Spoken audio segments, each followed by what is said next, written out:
लोगों का स्वागत है डिसेंट लॉ क्लासेस पे। फ्रेंड्स, जैसा कि आप लोग जानते हैं कि हमने आज एक सीरीज स्टार्ट किया है। आज से ये सीरीज स्टार्ट हो रही है अपने डिसेंट लॉ क्लासेस पे, और इस सीरीज के माध्यम से हम लोग पूरी होल लॉ कवर करने वाले हैं। तो इस क्लास को ज्वाइन कीजिए और कोशिश कीजिए तमाम लेक्चर सीरीज को स्टडी करने का, देखने का, क्योंकि ये लेक्चर आपके लिए बेहद इंपॉर्टेंट होने वाला है। आपके एग्जाम के दृष्टिकोण से, अगर आप लॉ स्टूडेंट हैं या फिर अगर आप एडवोकेट है, it means advocate in practice है, तो ही ये लेक्चर आपके लिए बेहद जरूरी है। और इन सब के अलावा अगर आप एक सामान्य नागरिक है फिर भी आपको लॉ को जानना चाहिए, क्योंकि लॉ ऐसा मानकर चलती है कि सभी व्यक्ति को लॉ की जानकारी है।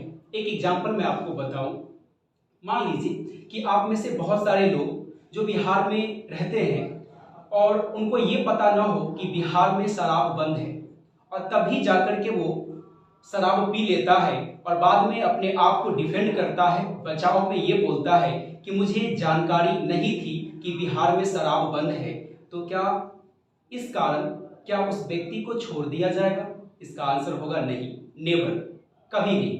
इट मीन्स लॉ मानकर चलती है कि जो कानून बन गई है, जो इन्फोर्स कर दी गई है, उस कानून के बारे में सभी व्यक्ति को नॉलेज होगा। इसलिए अगर आप सामान्य पर्सन भी है फिर भी आपके लिए इस लेक्चर सीरीज को जानना बेहद जरूरी है। तो आइए एक एक करके पूरी लॉ को समझते हैं।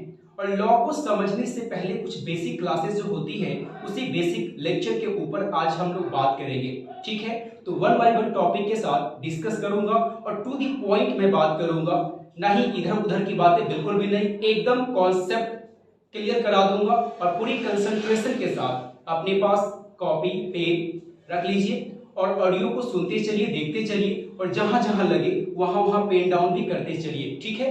तो स्टार्ट करता हूं। और आज की इस कड़ी में सबसे पहले स्टार्ट करूंगा लॉ के बारे में। बेसिकली आज हम लोग ये जानेंगे कि लॉ होता क्या है, लॉ जो है, लॉ का मीनिंग क्या है।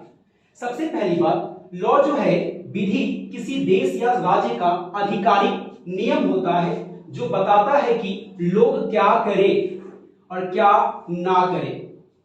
लॉ जो है, लॉ, अगर आप लॉ जान लेते हैं तो आपको जानकारी ये मिलेगी कि आपको क्या करना है या फिर आपको क्या नहीं करना है।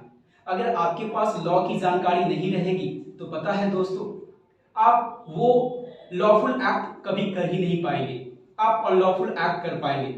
अगर सपोज कीजिए ना, अगर आपको पता नहीं होता कि मर्डर करना एक अपराध है तो आप किसी को मर्डर कर देते। अगर आपको पता नहीं होता कि चोरी करना अपराध है तो आप कहीं भी किसी के घर में जाकर चोरी कर लेते।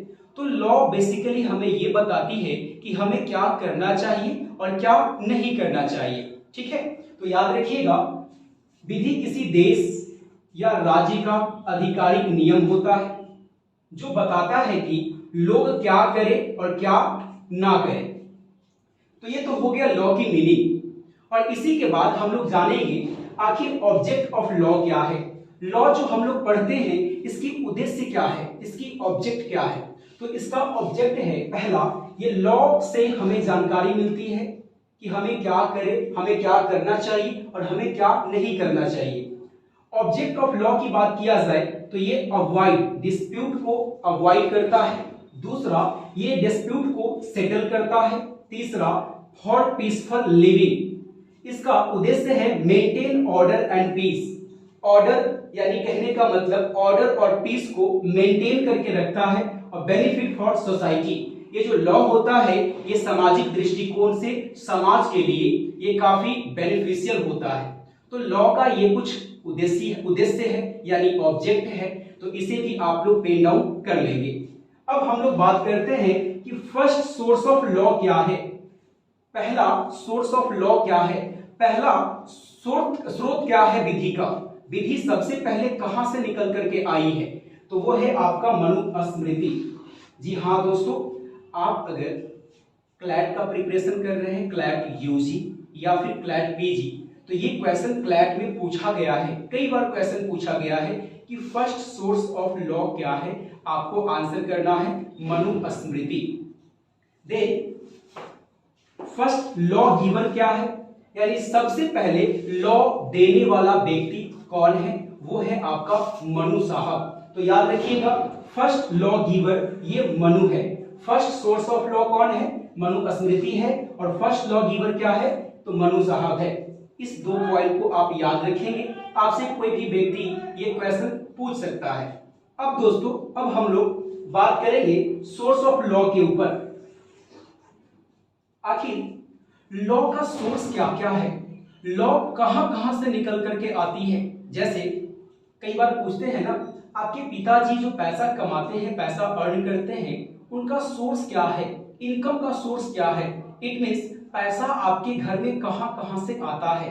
ठीक उसी प्रकार से लॉ का स्रोत क्या है, लॉ कहां कहां से आता है, वही बात अभी हम लोग इस टॉपिक में करने वाले हैं। यानी कि सोर्स ऑफ लॉ क्या है। पहला है कस्टम, जिसको कस्टमरी लॉ भी कहते हैं। दूसरा है इंग्लिश लॉ। तीसरा है प्रेसिडेंट, नॉट प्रेसिडेंट, प्रीसीडेंट। क्या है, प्रीसीडेंट, इसे बोलते हैं मिसाल। और चौथा है स्टैट्यूट्स, विधायन। अब आप लोग कह रहे होंगे सर ये है क्या, वास्तव में आपने तो बताया नहीं दोस्तों, मैं एक एक टॉपिक, एक एक वर्ड टू वर्ड मैं आपको कंप्लीट लेक्चर देने वाला हूं। तो बने रहिएगा, पूरी वीडियो को लास्ट तक देखिएगा, तभी हर एक वर्ड आपको समझ में आएगी। हमने क्या कहा, सोर्स ऑफ लॉ की बात किया जाए तो पहला होता है कस्टम। अब सवाल यह है क्या कस्टम से भी लॉ बना है। यस, जब बात करते हैं हम लोग हिंदू लॉ की, जब भी बात करते हैं हम लोग मुस्लिम लॉ की, तो ये सब क्या है, कस्टमरी लॉ है। क्योंकि ये हिंदू लॉ के बनने से पहले क्या हिंदुओं के लिए कोई शादी करने के लिए उसके मेंटेनेंस को लेकर के, एडॉप्शन को लेकर के क्या पहले से कोई कानून नहीं थी? बिल्कुल थी, पहले से भी कानून थी। पहले से कानून कहां से निकल करके आया, वही कस्टम, वही रूढ़ी, वही प्रथा। तो उसको हम लोग लॉ के रूप में ले लिए, इसीलिए कहा जाता है कि ये कस्टमरी लॉ भी होता है। तो लॉ का एक स्रोत क्या हो गया, कस्टम भी हो गया। लेकिन कस्टम का मतलब क्या है, आइए समझते हैं। यहां पे लिखा हुआ है नोट में, custom will be valid only if it fulfil certain requirements such as.